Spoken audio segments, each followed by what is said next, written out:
نرحب أولا بمعالي وزير الخارجية البريطاني وزير طرابلس هذا الصباح، وكان له لقاء أكثر من بناء وإيجابي مع السيد رئيس المجلس الرئاسي لحكومة الوفاق الوطني وأعضاء المجلس الرئاسي. تطرقنا في اجتماع اليوم لعدة مواضيع نحن تطور تشكيل معادلة علاقة التعاون والعمل المشترك بين ليبيا بعد التوافق السياسي والمجتمع الدولي. نحن ننظر لهذه الزيارة أن رسالة أخرى من المجتمع الدولي والاتحاد الأوروبي والمملكة المتحدة تحديدا، رسالة دعم سياسي لحكومة الوفاق الوطني.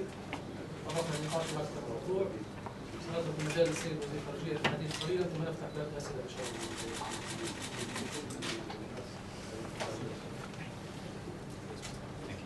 Well, I'm delighted to be here in Tripoli today, and this visit, as the Minister says, demonstrates Britain's continuing commitment to Libya and its people. أنا يسعدني أن أكون في طرابلس معكم هذا اليوم، وهذه الزيارة هي تأكيد على دعم بريطانيا والتزامها مع ليبيا والشعب الليبي.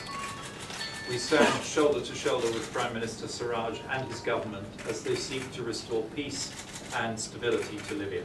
نحن نقف كتفا لكتف مع السيد سراج وحكومته، وهم يسعون لإعادة الأمن والاستقرار في ليبيا. I've had good meetings this morning with Prime Minister Sarraj and members of the Presidency Council. كان لدينا لقاء جيد هذا الصباح مع السيد سراج وأعضاء المجلس الرئاسي. I very much welcome their priorities of pushing forward with security rebuilding, the economy, and restoring public services. نحن ندعم أولوياتهم وهي إعادة الأمن والاقتصاد وإعادة تأهيل الخدمات. And I welcome too their commitment and determination to represent the whole of Libya. ونرحب بالتزامهم وتصميمهم على تمثيل كل ليبيا. And to deliver a better future for all the Libyan people. وتوفير مستقبل أفضل لجميع الليبيين. I was pleased to be able to announce that Britain is committing another £10 million for technical assistance to the government during this period. يسعدني أن أعلن أن المملكة المتحدة خصصت ما يقارب 10 مليون جنيه استرليني لتوفير دعم للحكومة في هذه الفترة. I am going from here to Luxembourg, where I will join my European Union colleagues in a video conference with Prime Minister Sarraj. سنكون في لوكسمبورغ هذا المساء مع زملاء الاتحاد الأوروبي، وسنكون على اتصال عبر الدار المغلقة الفيديو مع السيد سراج. And we will consider this evening, after that video conference, how we in Europe can continue to get behind the new government and its priorities. وسننظر خلال هذا اللقاء هذا المساء في كيفية مواصلة دعم والوقوف مع الحكومة ومساعدتها. Clearly, the two key priorities in Libya for the Libyan people are security and economic recovery. واضح جدا أن العنصرين الأساسيين الليبيين في هذه المرحلة هو الأمن والتطوير الاقتصادي أو إنقاذ الاقتصاد. On security, the agenda must clearly be defined and owned by Libyans. في مجال الأمن لابد من يكون جدول أعمال محدد ويملكه الليبيون.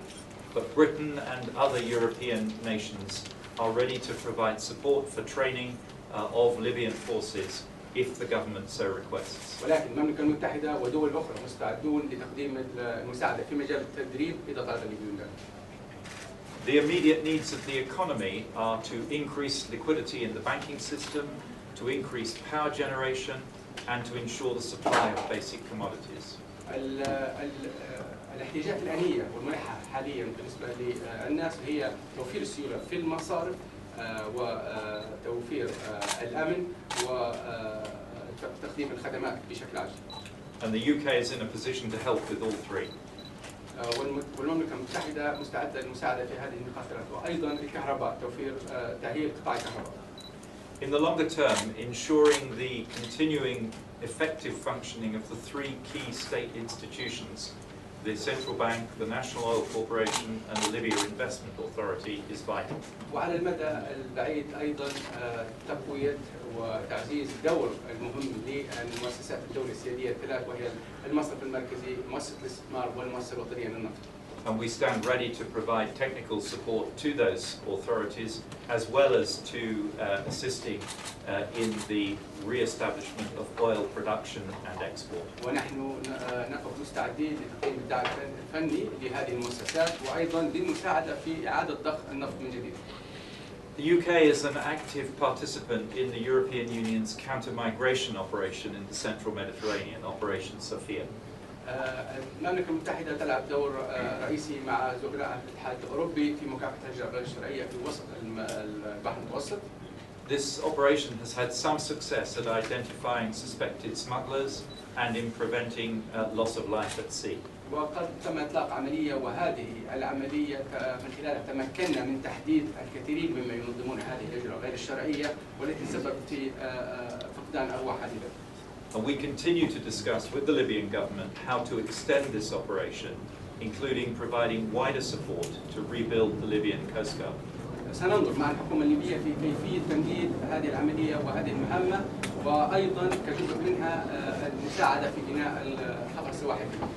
That would enable the Coast Guard to tackle smuggling and trafficking of all kinds, and we stand ready to provide support to the Libyan government if it وهذا requests سيساعد us. الخط السواحلي الليبية في مواجهة التهريب وتهريب البشر، ونحن مستعدون للمساعدة في أي جانب يحتاجه.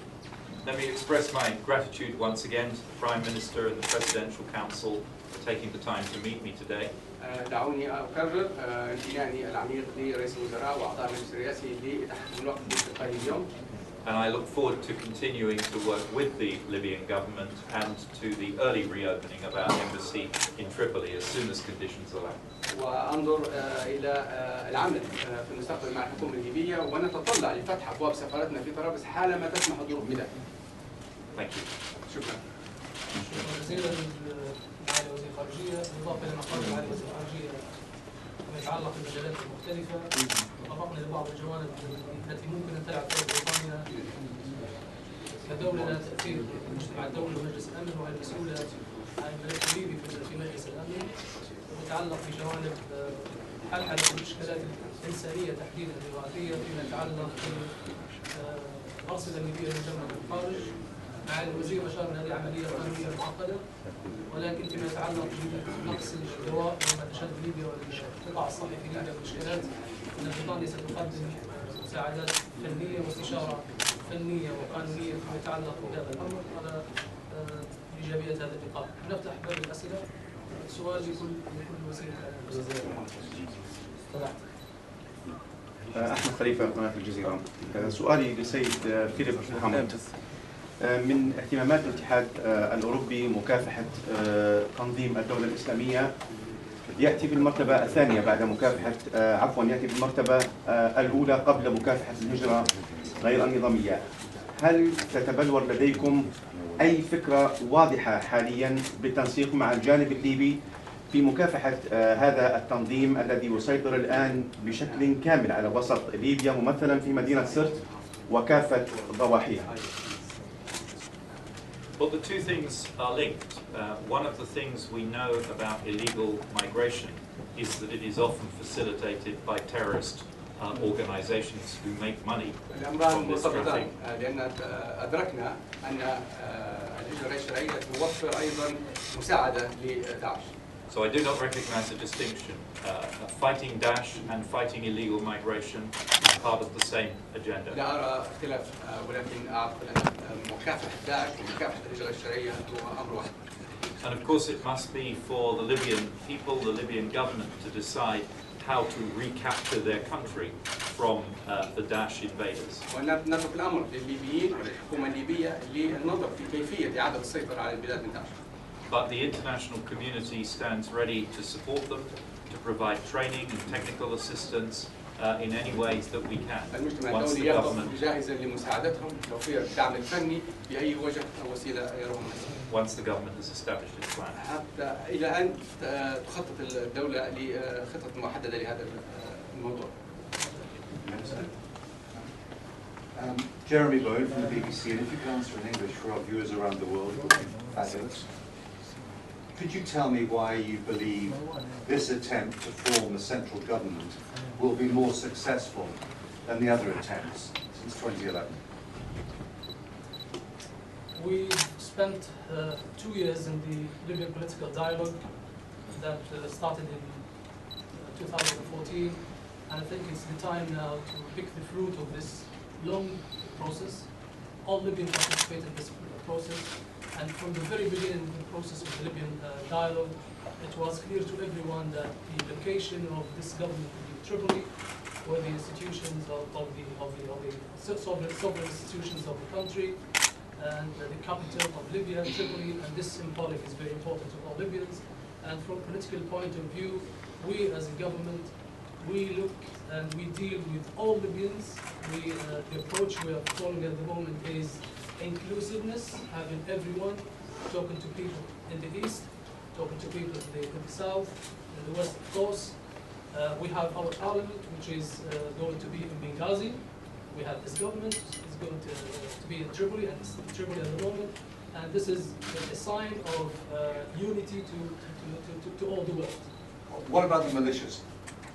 We're basically dealing and talking to them. They understand very well that this political dialogue and this Libyan political agreement stated clearly that they will be dealt with in a positive way. They will join the military institution, they will join the police, they will have to decide whether to join the army, whether to join the police, whether to be in the normal civil life. It's up to them basically. We're talking to everyone. We're not marginalize any one of them. What if they don't want to? Well, Excuse me. Okay, go ahead. Sorry. سؤالي للسيد فيليب هاموند. ابراهيم خيالي قناه الرائي. كانت لبريطانيا تجربه فيما سبق في تدريب الجيش والشرطه عدد من افراد الجيش والشرطه، والكل يعرف ان هذه التجربه لم تنجح ان صح التعبير على الاقل على الارض. ما الذي سيختلف اذا ما تبنت بريطانيا تدريب الجيش والشرطه مره اخرى؟ Well, I think the circumstances here in Libya have changed. I think that the Libyan people are now tired, weary of a future for this country. الامور اختلفت هنا، البيئه اختلفت في ليبيا، الناس قلقوا وتعبوا من القتال. And also, of course, the Libyan people are conscious that they now have a common enemy in Daesh, seeking to establish a stronghold. الليبيون يدركون ان لديهم عدو مشترك وهو داعش. So I hope that as the militia groups come inside the tent, as it were, and cooperate with the government, it will be possible for us and our partners to support a military training program in the future. في حال المجموعات المسلحة أتت تحت مظلة الحكومة سيكون لنا دور وسنتمكن من توفير الدعم. And I'm confident that if the conditions are right for that training program to take place in Libya or in a neighboring country, that will be more successful than trying to do it in Europe. الملائمة لمثل هذا التدريب أن يحصل سواء في ليبيا أو في دولة مجاورة سننجح. بالتأكيد سؤالك بخصوص موضوع داعش والتدريب الجيش يجب التركيز على أن محاربة داعش تكون مشروع وطني لكل الليبيين. هو خطر ليس على الصعيد الوطني فقط بل على الصعيد العالمي ويمس كل الأطراف الدولية كذلك. نادر الممدود قناة 218. One last question. تفضل آخر سؤال. نادر الممدود قناة 218. طبعا بعد ساعات يعني سيعقد البرلمان جلسة بخصوص إعطاء الثقة للحكومة. سؤالي طبعا الأستاذ هاموند. في حالة يعني عدم إعطاء الثقة والفشل يعني كيف سيتعامل المجتمع الدولي والمملكة المتحدة؟ يعني صحيح سيستمر بالتعاطي مع الحكومة خاصة يعني ما يظل الدعم كما قلت يعني حتى قبل قليل أن هناك يعني أموال سيرت لحكومة الوفاق. كيف سيتم التعامل مع هذا؟ Well, we're dealing with the government already. We recognize the government and we're working with the government. نحن ندعم الحكومة ونعترف بها.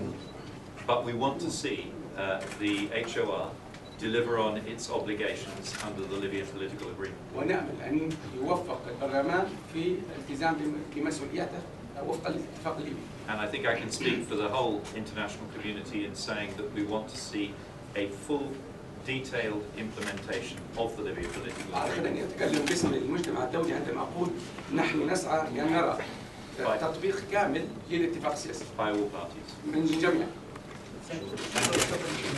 موضوع الفلوس.